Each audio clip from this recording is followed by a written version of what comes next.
할렐루야, 할렐루야. 지난주 한 주간 잘 지내셨죠?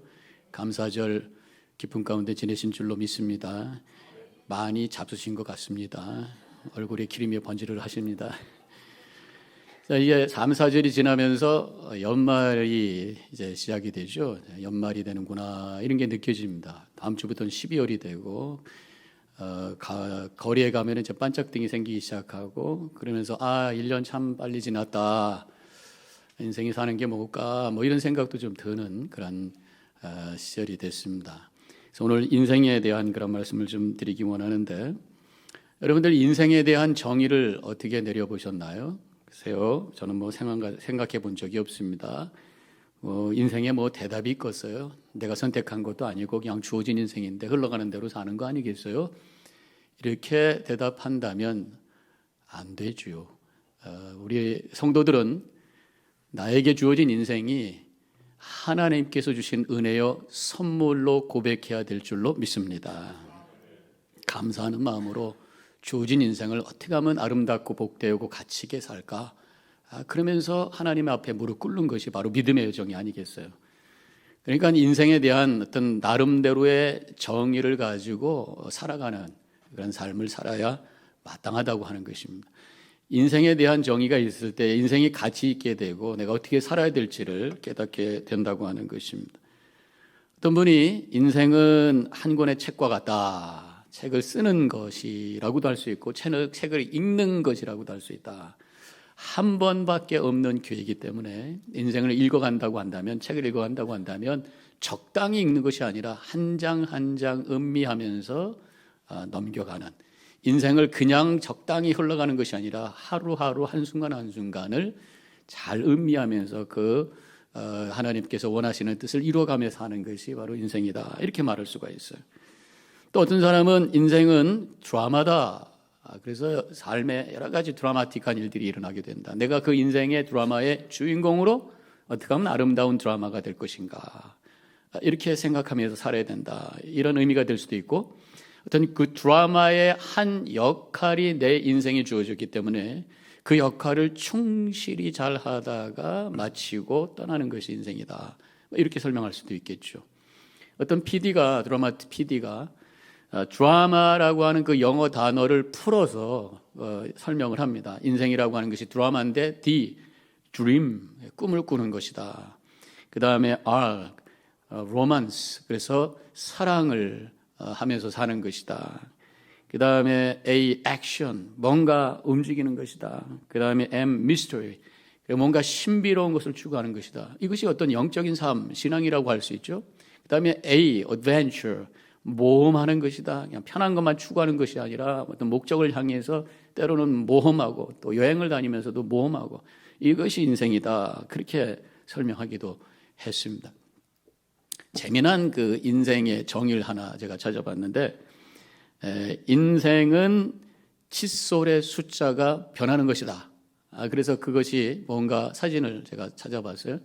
그랬더니 이렇게 하나였다가 두 개였다가 애들 나니까 여기는 넷이 일어나서 6개 했다가 다시 둘이 됐다가 하나만 남았다, 나중엔 틀리만 남는가, 이런 어떤 인생의 여정을 칫솔로 설명을 하기도 해요. 우리가 많이 듣던 것 중에 하나가 인생은 나그네 길이다. 인생은 나그네 길, 최희준인가요? 옛날 노래죠. 그 사람이 크리스천이었다고 합니다. 사실은 인생이 나그네다라고 하는 것이 최희준이 처음에 했던 얘기가 아니라 야곱이 했던 말씀이에요. 창세기 47장에 가보면 이제 요셉 덕에 야곱과 가족들이 다 애굽으로 내려가잖아요. 그래서 바로 왕에게 가서 인사할 때 이렇게 말을 했어요. 9절에서 야곱이 바로에게 아뢰되 내 나그네 길의 세월이 130년이니이다. 인생은 나그네입니다. 최희준은 어디서 왔는지 몰라. 어디서 왔다가 어디로 가는가 했지만 우리는 답이 하나님께로 왔다가 다시 하나님께로 돌아가는, 그것이 바로 인생인 줄로 믿습니다. 그래서 주님을 향한, 결국 돌아갈 곳이 있다고 하는 것을 알고 살아가는 이 인생은 하나의 나그네 길 여행이다라고 생각할 때에 생각이 바뀌게 돼 있어요. 여행자들은 이런 객지에다가 미련을 두지 않아요. 지나가는 데니까. 그리고 여행을 잘하는 사람은 계획성 있게 시간 낭비 않습니다. 시간 낭비하지 않아요. 또 인생이 여정이라고 생각했을 때 무거운 짐을 만들지 않습니다. 어디 여행 그룹으로 가보면은 여행 처음 오신 분하고 많이 다닌 분들하고의 차이가 나와요. 그게 바로 짐입니다. 처음 오신 분들은 여행을 가려고 그러면 가져갈 게 너무 많아. 이것도 가져가야 되고 저것도, 특별히 여자분들 가서 또 뭐 헤어드라이도 해야지 뭐도 해야지 막 별걸 다 집어넣어가지고 이만한 거 가지고 끙끙끙끙 가지고 다니다가 나중에 보면은 꼭 떠날 때 제일 늦어. 그거 다 챙겨야 되니까. 여행을 모르는 분이죠.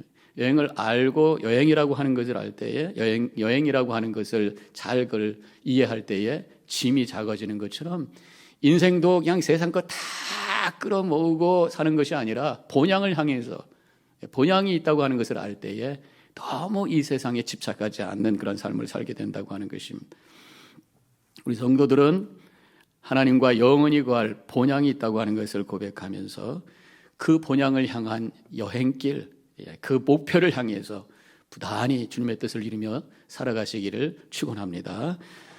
오늘 본문을 통해서 인생의 정의를 우리가 만든다면 인생은 항해다, 그렇게 말할 수 있어요. 배를 타고 가는 거란 말이에요. 이쪽 항구에서 저쪽 항구로 가는 것이다. 헨리 나우엔, 그분이 캐톨릭 프리스트지만 우리 크리스찬 모두에게 존경을 받는 그 분인데, 그분이 썼던 책에 이런 말이 있어요. 죽음은 우리가 점점 더 작아져서 인생의 수평선 너머로 마침내 사라져가는 것을 말합니다.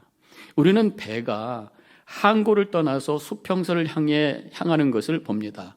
그 배는 점점 더 작아져서 우리가 그 모습을 볼 수 없게 됩니다. 그러나 우리는 또한 어떤 사람이 수평선 너머에 멀리 저편의 해변에 서서 바로 그 배가 점점 더 크게 그 모습을 드러내면서 드디어 새 항구에 도착하는 광경을 보고 있다는 것을 믿어야 합니다. 정말 아름다운, 정말 그 신앙적인 그런 고백이죠. 지금 떠납니다. 수평선 너머로 사라지는 것 같지만 그 건너편에서 우리 주님께서 우리를 기다리고 있고 새로운 항구 하나님 나라에서 주님과 함께 영원히 거할 것, 이것을 우리가 기대하면서 항해하는 인생, 이것이 우리의 인생이다, 그런 말씀이 오늘 본문의 말씀을 통해서 우리가 깨닫게 되는 인생의 정의가 바로 인생은 항해다. 왜냐하면 지금 바울이 항해하는 얘기가 나오기 때문에 그렇다고 하는 것이에요. 바울이 타고 갔던 그 범선을 찾아보면, 그림을 제가 찾아보면 이런 거였을 거예요. 범선이죠. 바람에 의해서 가는. 당시에는 뭐 엔진이 없던 시제였기 때문에 바람에 의해서 갔었던 그런 상황입니다. 바울은 지금 여행을 가는 게 아니죠. 죄인으로 호송되어서 로마로 가고 있는 것입니다. 바울을 미워하는 유대 지도자들이 바울이 예루살렘에 갔을 때에 가짜 뉴스를 퍼뜨리게 돼요. 그래서 이방인을 데리고 넘어가면 안 되는 선으로 이방인을 데리고 들어갔다는 거예요. 율법을 어겼다. 난리가 나고 소동이 나고. 그래서 이제 천부장이 끌고 들어가서 이제 보호를 하게 되는데, 나중에 또 이 유대교 리더들이, 지도자들이 이단의 우두머리고 세상을 소유케 하는 자라 해서 고발을 하게 됩니다. 그래서 고발을 당했으니까 재판을 해야 되는데, 로마 시민이기 때문에 나는 로마에 가서 재판을 받겠다 해서 로마로 호송받으며 가는 여정 속에서 풍랑을 만나서 지금 여러 가지 이야기가 나오는 것이 지금 사도행전 27장의 이야기인 거예요. 인생을 항해라고 우리가 생각을 할 수가 있어요. 이 바울의 이야기를 통해서 인생은 항해다 했을 때 몇 가지 깨달아지는 것이 있습니다. 바울이 탄 배는 그 항로를 보게 되면 처음에 가이사랴에서 배를 타요. 그림을 보면 가이사랴에서 배를 탑니다. 빨간 색깔로 제가 서클을 해놨는데, 배를 타고 그 배가 아드라무테노라는 곳을 향하는 연안으로 가는 로컬 쉽이었어요. 로컬 선이에요. 로컬 라인이에요. 그러니까 거기서 얕은 바다로 쭉 하니 올라가는 거죠. 그러다가 루기아의 무라라고 하는 곳에서 배를 갈아탑니다. 알렉산드리아 호를 타게 돼요. 이 알렉산드리아 호는 이제 급행입니다. 인터내셔널 라인인 거예요. 그래서 이탈리아로 가는, 지중해를 가로질러서 가는 더 크고 더 멋지고 더 빠른 배, 사람도 276명이나 탔다고 하는 것을 성경을 통해서 알 수가 있어요. 자, 이렇게 인생이 항해라고 했을 때 그림 없어도 돼요. 중간에 이렇게 갈아타는 상황이 될 수 있다고 하는 것입니다. 배를 갈아탈 때가 있다고 하는 것이, 고향을 떠나서 다른 지역으로 이사를 가기도 하고, 그래서 새로운 커뮤니티를 만나기도 하고 새로운 친구도 만나기도 하면서 인생이라는 게 자꾸만 이렇게 무빙하게 되는 것을 우리가 경험하게 돼요. 어떤 면에서 보면 우리 미국에 사는 한인 교포들은 한국호라는 배를 쭉 타고 오다가 미국호로 갈아탄 거예요. 그래서 새로운 어떤 꿈을 가지고 새로운 목표를 향해서 우리가 가고 있는 거죠. 그런데 가만히 보면은 인생이라고 하는 것이 항해라고 했을 때 계획대로 되는 것이 아니구나, 이것을 보게 됩니다. 알렉산드리아호를 타고 가는 거예요. 바울과 함께 가는 그 일행들이 언제까지 갈 계획을 갖고 있었어요. 그런데 아까도 말씀드렸지만 바람으로 가는 범선이었단 말이죠. 근데 바람이 제대로 불어주질 않아가지고 7절에 보니까 늦게 가게 됐어요. 더디 갔어요. 그래서 계획대로 가지 못하다 보니까 늦가을 폭풍 시즌을 이 지중해 가운데서 만나게 된 거예요. 가다가 보면 이거 안 되겠다 싶어서 그때의 중간쯤에 있는 그레네 섬에 우리가 머물러서 여기서 겨울을 지나고 폭풍 시즌이 지난 다음에 가야 되겠다라고 도착한 곳이 바로 미항이라는 곳입니다. 아름다운 항구라는 뜻이죠. 그랬다가 베닉스라는 곳 바로 옆으로 이제 옮기는 과정 속에서 풍랑을 만나게 됩니다. 그러면서 열흘 동안 난리를 치면서 고생하다가 이제 결국은 그 목적지를 향해 가게 되는 그러한 얘기가 오늘 말씀에 나오는 내용인 것이에요. 계획대로 되지 않을 때가 있다는 것이죠. 그때 타이밍이 딱 이렇게 돼 있는데 중간에 다른 일이 생겨가지고 또 엉뚱한 방향으로 가게 되고 또 여러 가지 문제가 생겨서 그러면서 여러 가지 어려움을 경험하는. 그렇지만 분명한 것은 하나님의 사람은 하나님만을 바라보며 그 모든 것을 이겨내므로 말미암아 목적지에 다다르게 되는 그러한 놀라운 은혜를 경험하게 되는 줄로 믿습니다. 인생이라고 하는 것이 이렇게 순풍을 불 때가 있고 또 이렇게 폭풍이 불 때도 있다고 하는 거예요. 인생을 항해라고 했을 때 우리가 인생을 살아갈 때 누구나 다 크고 작고 많고 적고 이러한 풍랑을 경험할 때가 있다고 하는 것이에요. 오늘 이 본문에는 유라굴로라고 하는 폭풍을 만나게 됩니다. 광풍의 엄청난 그런 폭풍을 만나게 돼요. 그것에 대해서 자세히 기록이 되어 있어요.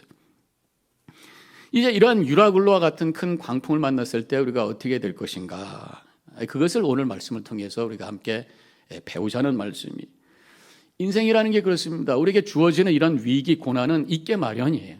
누구나 다 땅에 발을 딛고 있는 한 어려움이 완전히 100% free 있는 사람은 아무도 없어요. 그런데 문제는 그것에 대해서 어떻게 반응하느냐가 더 중요하다고 하는 것이에요. 그래서 우리 인생은 주어진 사실이 20%고 그것에 대한 반응과 자세가 80%다. 어떻게 반응해야 하느냐에 따라서 얼마든지 우리 인생은 달라질 수 있다고 하는 것입니다. 자, 그러면 오늘 이 바울의 항해의 이야기를 보면서 전 세 가지 질문을 하면서 함께 여러 가지 여러분들과 몇 가지 생각해 보려고 합니다. 첫 번째로는 우리의 인생에 위기가 있는데 어떤 것들이 있는가? 무엇보다도 소유의 위기가 있어요. 잃어버리는 게 있어요. 그래서 재산을 잃을 때가 있고 건강을 잃을 때가 있고 때로는 명성을 잃기도 하고 또 사랑하는 가족을 잃기도 하고, 인생의 위기라고 하는 것이 중요한 것을 잃어버릴 때가 있어요. 그 잃어버림과 함께 또 우리에게 오는 위기가 있는데 그것이 존재 위기예요. 그래서 내 마음이 흔들려요. 내 인생을 사는 가치가 도대체 뭐야? 이런 질문을 할 때도 있어요. 내가 살아야 되나? 산다는 게 뭐야? 그러면서 마음이 흔들리고 신앙도 흔들리고 마음의 파운데이션이 막 흔들리고 그 어떤 극단적인 상황이 됐었던 사람은 세상을 포기하는 이런 사람들도 생기게 되죠. 이게 존재의 위기라고 할 수 있어요. 또 한 가지 위기는 우리가 흔히 경험하는 건데 바로 관계의 위기입니다. 잘 지내던 사람하고 오해가 돼가지고 서로 말씨름하고 그러면서 상처받고 관계가 깨지고, 사랑하는 남편과 아내가 서로 헐뜯고 헐뜯받고 헐뜯주고, 또 사랑 받아야 되는 분한테 상처받고 사랑을 줘야 되는 사람에게 또 힘들게 하고, 그러면서 관계가 깨지면서 아파하는 위기를 경험할 때가 있어요. 이런 위기가 그러면 왜 이런 위기가 오는가? 그런 질문을 또 해보게 됩니다. 어떤 때는 어려움이 왔을 때 도대체 왜 나에게는 이런 어려움이 왔는가? 아무리 생각해도 이유를 모를 때가 있어요. 열심히 살았는데도 경제적으로 어려워요. 하나님을 열심히 믿었는데도 때로는 큰 사고를 당하기도 합니다. 또 고난이 덮치고 한 개만 오면 되는데 두 개가 오고 세 개가 오고, 그러면서 왜 하나님 나에게 이런 어려움을 주십니까? 라는 질문을 할 수밖에 없는 그런 상황이 있어요. 아무리 생각해도 왜 나에게 이런 어려움이 오는지 모를 때가 있어요. 질문에 답이 없을 때는 다 우리가 킵하고 있다가 제가 항상 말씀을 드리잖아요. 나중에 천국 가서 하나님께 여쭤보면 분명한 대답이 있을 것이다 라는 것입니다. 근데 시간이 지나고 나면은요, 어떤 때는 하나님께서 나에게 연단을 위해서 이렇게 어려움을 주셨군요 라는 믿음의 고백이 생겨요. 성령께서 깨닫게 하시고 말씀을 통해서 깨닫게 하시고 결국 모든 과정을 통해서 깨닫게 하시는 하나님의 은혜인 줄로 믿습니다. 근데 옆에 있는 사람들이 그렇게 고난을 당하는 위기 속에 있는 사람들을 향해서 어떻게 해야 될 것인가? 힘들어 생각하지 마. 하나님께서 다 단련이야. 정답부터 얘기하면 안 돼. 그 스스로가 깨닫게 되는 것이고, 성도들은, 옆에 있는 사람들은 그 고난에 함께 공감을 하는 거예요.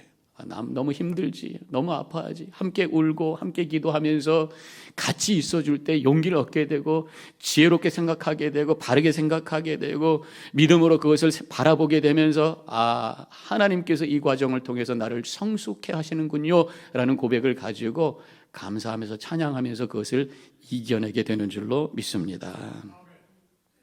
또 위기를 보면은 내가 잘못해서 오는 경우들이 있어요. 운전을 할 때 졸아가지고 사고 생기고 내가 실수한 거잖아요. 하나님 왜 이런 고난을 주셨는가요? 그게 아닙니다. 내가 잘못한 거예요. 또 어떤 때는, 많은 경우에는 내 욕심 때문에 그런 일이 생기는 경우들이 있습니다. 이렇게 돌아보면 사업을 하다가 큰 어려움이 왔을 때, 또 인간관계에서 문제가 생겼을 때 가만히 보면 내가 욕심을 부렸어요. 내 중심적으로 생각했어요. 그래서 여러 가지 어려움이 올 때가 있어요. 지금 본문에 있는 이 유라굴로 광풍을 만나는 위기가 바로 욕심 때문에 생긴 거라고 하는 것을 우리가 알 수 있습니다. 왜 그게 욕심 때문입니까? 지금 그레데 섬에서 처음에 미항에 머무르게 됐습니다. 그런데 거기에서 겨울을 나야 되는데 한 3개월 정도를 머물러야 되는데 미항을 보니까 별로 재미있는 게 없는 거예요. 물론 본문에는 이렇게 쓰여져 있어요. 12절에 그 항구가 겨울을 지내기에 불편함으로 거기에서 떠나 아무쪼록 베닉스에 가서 겨울을 지내자 하는 자가 더 많으니 베닉스는 그레데 항구라. 제일 큰 항구라는 거예요. 큰 도시에. 항구 도시의 특징은 뭐냐면 활락가가 많아요. 인터테인먼트 하는 게 많아요. 특별히 남자들이 많기 때문에 술집 많고 또 여자들도 많고, 그러니까 거기에 있는 사람들이 이 항에 겨울에 3개월 지나는데 여기 심심한 데 있지 말고 베닉스에 가가지고 재밌게 지내다가 그러다 갑시다, 이런 얘기를 한 거라 볼 수가 있는 거죠. 욕심 때문에, 욕망 때문에. 그래서 30마일밖에 안 되는데 그 베닉스를 향해 떠나다가 유라굴로를 만나서 열흘 동안 고생하는 얘기가 지금 오늘 본문의 내용이라고 하는 것이에요. 때로는 이렇게 욕심 때문에 그런 위기를 경험하게 된다고 하는 것을 오늘 이야기를 통해서 우리에게 가르쳐주고 있는 것입니다. 베닉스를 향해 갈 때 사실 모든 게 순조로웠어요. 13절에 보니까 남풍이 순하게 불매 그들의 뜻을 이룬 줄 알고 닻을 감아 그레데 해변을 끼고 항해하더니, 다수결로 결정도 잘 됐어요. 모든 사람들이 다 원해요. 또 바람도 아주 잔잔해졌어요. 이때구나, 이게 잘 되는구나. 그래서 갔다고 하는 것이, 모든 것이 잘 된다고 그것이 하나님의 뜻이라고 생각하면 안 된다고 하는 것입니다. 하나님의 뜻이라고 하는 것을 깨닫기 위해서는 하나님께 먼저 무릎 꿇고 기도하고 하나님의 뜻을 여쭤봐야 되는 줄로 믿습니다. 하나님의 뜻을 알아보지도 않고 그냥 다 같이 좋다고 해서, 모든 상황이 좋다고 해서 그것이 하나님의 뜻이라고 생각해서는 안 된다고 하는 것입니다. 다윗이, 성경을 요새 우리 장로님들하고 매주 읽으면서 열왕기상하 역대기를 쭉 읽으면서 다윗이 정말 위대한 왕이었다고 하는 것을 우리가 잠깐만 확인하게 되는 게 뭐냐면, 모든 결정 앞에서 늘 하나님께 물었어요. 하나님, 나갈까요 말까요? 할까요 말까요? 그때마다 하나님의 뜻대로 결정함으로 승승장구하게 되었고 위대한 왕으로 하나님께 쓰임받는 그런 삶을 살았던 것을 보면서 우리는 내 뜻대로 결정하는 것이 아니라 하나님의 뜻대로 결정하고 순종할 때에 그때에 우리의 삶의 길이 열리게 되고 우리의 삶을 통해서 하나님의 큰 영광을 드러내며 복된 인생을 살아가게 되는 줄로 믿으시기를 바랍니다. 자, 이런 위기가 왔어요. 그런 위기에서 그럼 우리는 어떻게 해야 될 것인가? 이것이 오늘 우리가 결국 생각해야 될 내용이죠. 유라글라 같이 인생의 위기가 닥치게 되면은 대부분의 사람들은 두려워요. 걱정과 근심이. 아무리 믿음이 좋아도 문제가 생기면 처음부터 하나님 할렐루야 하는 사람이 어디 있겠어요? 걱정하고 잠도 제대로 못 자고 밥도 제대로 못 먹고 걱정합니다.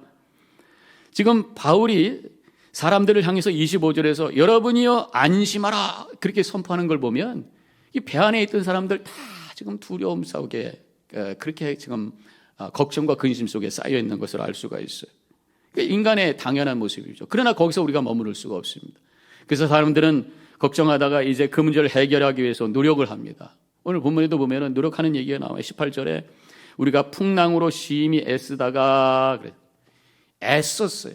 어떻게 했었는가가 바로 그 전전절에 16절과 17절에 나오는데 거루를 들어 올립니다. 거루가 뭐냐면요, 큰 범선이 있고 뒤에 밧줄을 매갖고 조그만 배를 하나 끌고 다니는 거예요. 왜냐하면은 지금이야 다 이 부두가 있지만 그 당시에는 부두가 없었기 때문에 가까이 갈 수가 없어요. 큰 배는. 그래서 멀리다가 놓고 그 다음에 그 거루배를 타고 사람이 가고 짐을 싣고 옮기고 그랬던 배를 끌고 가고 있었는데 풍랑이 보니까 자꾸만 부딪히니까 위험하니까 끌어올린 거예요. 그리고 줄로 선체를 둘러감았다는 거예요. 깨질까 봐. 파도가 크니까 이렇게 올라갔다가 이렇게 움직이다가 깨질까 봐 칭칭칭칭 감았어. 그리고 스르디스라고 하는 모래 언덕에 닿지 않기 위해서 있었던 모든 짐들과 기구들을 막 버리기 시작합니다. 가벼워야 돼요. 이게 무거운 밑에 탁 걸려가지고 모래탑에 걸려가지고 옷도 하도 못하게 되는 그런 상황이 될 수 있으니까 버립니다. 할 수 있는 최선의 방법을 다해서 애쓰고 있어요. 그런데도 지금 헤매고 있는 그런 상황이라는 거죠. 두려워하지 않고 해결하기 위해서 움직이고 있어요. 그렇지만 큰 풍랑 앞에서 인간의 노력도 헛될 수 있다고 하는 거예요. 그때 우리는 어떻게 될 것인가? 내가 할 수 있는 것이 아무것도 없어요. 그때 어떻게 할 것인가? 두 가지 반응을 우리가 보게 됩니다. 한 가지 반응은 도망가는 사람이 있어요. 이 불신의 모습이 30절 사공들이 도망하고자 하여 이물에서 닻을 내리는 채 하고 거룻배를 바다에 내려놓고는 도망을 가려고. 이게 옛날 우리 한국에서 몇 년 전에 세월호 사건이 그거 아닙니까? 지금 막 넘어지고 있는데 거기 있는 배 사람들이 다 먼저 도망간 거잖아요. 지금 그런 상황인 거예요. 나중에 군인들이 거룻줄을 끊어버리고 도망 못 가게 했어요. 이렇게 위기가 오면은 배에서 뛰어내려서 도망하려고 하는 진퇴양난의 상황 속에서 아예 포기하려고 하는 사람들이 있어요. 도망가는 거예요. 그래서 이불 뒤집어 쓰고 아론케 어떻게 될지 몰라. 그냥 모르고 우울하게 문 쳐닫고 들어가서 도망가 있는 거예요. 어떤 분은 부어라 마시라 하면서 그저 제정신으로 살 수 없어. 나는 그러면서 막 그쪽으로 술로 도망가는 사람이 있어요. 어떤 사람은 정말 그 동네를 도망가는 사람도 있고 어떤 사람은 극단적으로 자살이라고 하는 것에서 도망가는 사람들이 있어요. 문제를 해결하는 것이 아니라 더 큰 문제 속에 던져지게 된다고 하는 것입니다. 그렇지만 이때 믿음의 사람들은 이런 위기 속에서 다르게 다른 모습으로 반응해야 되는 줄로 믿습니다. 이 바울을 통해서 깨닫게 되는 게 뭐냐면 먼저 하나님의 음성을 듣게 되었다고 하는 거예요. 위기 속에서 우리에게 말씀해 주시는 주님의 음성을 향해 귀를 열 수 있는 하나님의 음성을 듣기 위해서 엎드려지는 성도님들이 되시기를 축원합니다. 우리 주님은 살아계신 하나님이시기 때문에 우리가 힘들어하고 고난 가운데 있을 때 어쩔 줄 모를 때 말씀하시는 분이라고 하는 것을 우리는 분명히 알아야 되는 것입니다. 성경을 통해서 또 깊은 기도를 통해서 때로는 옆에 있는 사람들을 통해서 하나님께서 말씀하셨어요.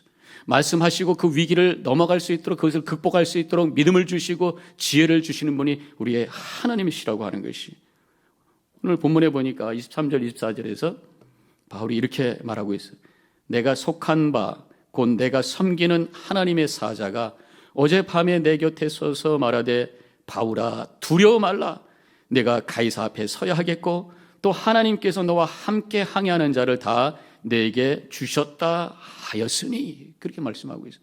밤에 하나님의 사자가 나타나서 말씀하셨다. 이 말씀은 바울이 밤새고 기도한 거예요. 하나님 어떻게 하면 좋겠습니까? 그런 지금 큰 풍랑을 만났는데 어떻게 하면 좋겠습니까? 그렇게 열심히 기도할 때 하나님께서 사자를 통해서 음성을 주시고 그 음성을 통해서 안심하라, 두려워하지 말라라는 확신의 말씀을 주셨다고 하는 것이, 위기 속에서 들려주시는 주님의 음성 들을 때 그 음성을 통해서 안심하라는 말씀을 들으시고 승리하시길 주님의 이름으로 간절히 축원합니다. 깊은 기도를 통해, 말씀을 통해, 옆에 있는 사람들을 통해 하나님은 우리에게 말씀하시는 분이라고 하는 것을 믿을 때에 우리는 주님을 향해 엎드려 주님의 음성을 향해 귀를 기울이게 된다고 하는 것입니다. 지금 바울은 육신적으로는 아무것도 할 수 없어요. 자기는 지금 죄인이기 때문에. 그러나 그가 할 수 있는 최선은 바로 기도였다고 하는 것이, 기도했을 때 두려워 말라는 음성을 듣게 되었고, 이제는 그 음성을 듣고 본인만 평안한 것이 아니라 옆에 있는 그 선원들과 배 안에 있는 사람들에게 선포합니다. 25절에 그러므로 여러분들이여 안심하라, 나는 내게 말씀하신 그대로 되리라고 하나님을 믿노라. 그렇게 선포해요. 우리 모든 더바인교회 성도님들이 이러한 믿음으로 다른 사람들에게 평강을 주시기를 주님의 이름으로 간절히 축원합니다. 어떤 문제가 생기면 사람마다 반응이 달라요. 어떤 문제가 생기면 막 더 걱정과 근심으로 옆에 있는 사람 더 걱정 주는 사람이 있어요. 어떤 문제가 와도 초연하게 하나님 주시는 평강 가지고 괜찮습니다, 하나님이 우리와 함께 하십니다, 그리고 긍정적으로 적극적으로 말하는 사람이 있어요. 우리 더반교회 성도님들은 주님의 음성 듣고 다른 사람들에게 안심을 나눌 수 있는 주님의 은혜 평강의 도구로 쓰임받기를 주님의 이름으로 간절히 축원합니다. 그래서 우리 성도님들이 있는 곳에는 평강과 안심이 있어야 되는 것이, 걱정과 두려움을 만드는 자가 되어서는 안 된다고 하는 것입니다.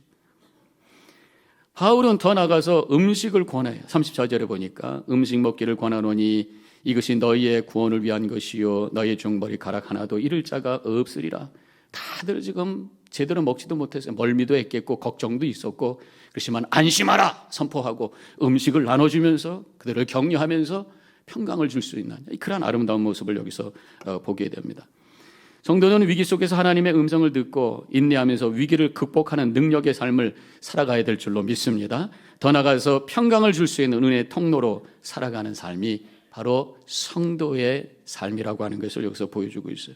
이렇게 하나님의 음성을 듣기 위해서 주님 앞에 엎드려져야 되는 거예요. 위기 속에서. 또 한 가지는 위기 속에서 우리가 어떻게 반응해야 되는가, 오히려 내가 지금 어디를 향해 가고 있는가 목적을 다시 한번 확인하는 시간이 되셔야 돼요. 막 위기가 오고 어려움이 오면은 지금 내가 어디를 향해서 무엇을 향해서 살고 있는지 잊어버리고 거기에 매여가지고 막 아무것도 못하는 그런 상황 속에 있을 때 오히려 주님 앞에 무릎 꿇고 내가 지금 여전히 하나님을 향해, 하나님께서 제시하신 그 천국을 향해, 주님께서 원하시는 그 뜻을 향해 나가고 있다고 하는 것을 확인할 때에 그 혼란 속에서도 중심을 잃지 않고 주님을 바라보며 주님께서 내민 손을 붙들고 일어서서 나가는 능력의 삶을 사게 되는 줄로 믿습니다.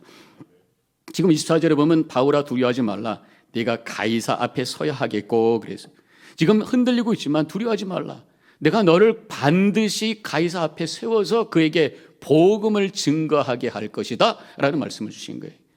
그래서 믿는 자는 비전을 가진 자고 사명을 가진 자고 목적을 가진 자예요. 목적과 비전이 있는 자는 어떠한 상황 속에서도 절망하지 아니하고 넘어지지 않게 되는 줄로 믿습니다.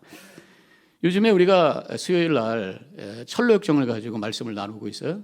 지난주 수요일에 절망의 수렁이라는 제목을 가지고 말씀을 나눴어요.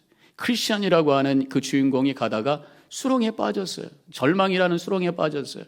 같이 있던 변덕쟁이라는 사람이 같이 갔어요. 근데 둘이서 막 헤매는데 방향이 달라.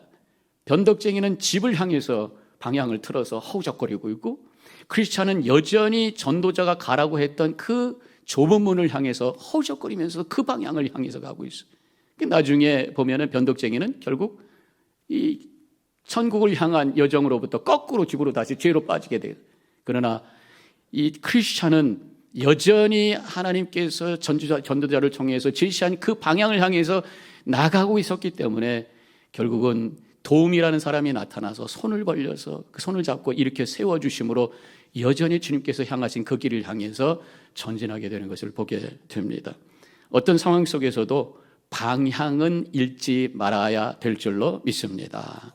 어떤 상황 속에서도 하나님이 나를 부르셨고 나의 그 영원한 그 궁극적인 본향이 바로 천국임을 고백하면서 주님을 바라보면서 나아갈 때 그 모든 것을 이겨내고 승리의 삶으로 하나님께 영광 돌리게 될 줄로 믿습니다. 인생이라는 항해할 때에 뜻하지 않는 어려움과 위기가 올 수가 있어요. 인간이기 때문에 두려워할 수 있어요.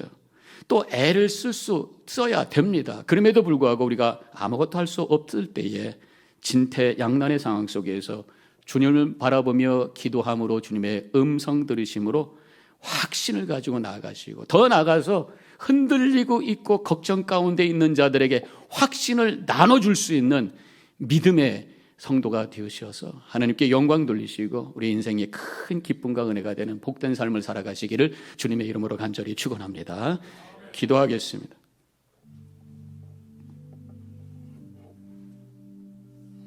오늘 말씀을 다시 되돌아보면서 우리가 지금 인생의 항해에 어떤 자리에 와 있나요? 순풍이 불고 있나요? 아니면 어려운 상황인가요?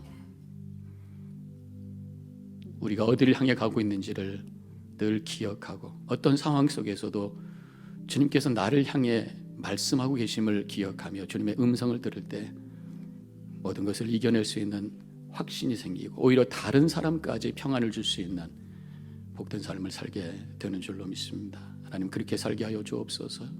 잠깐 기도합니다.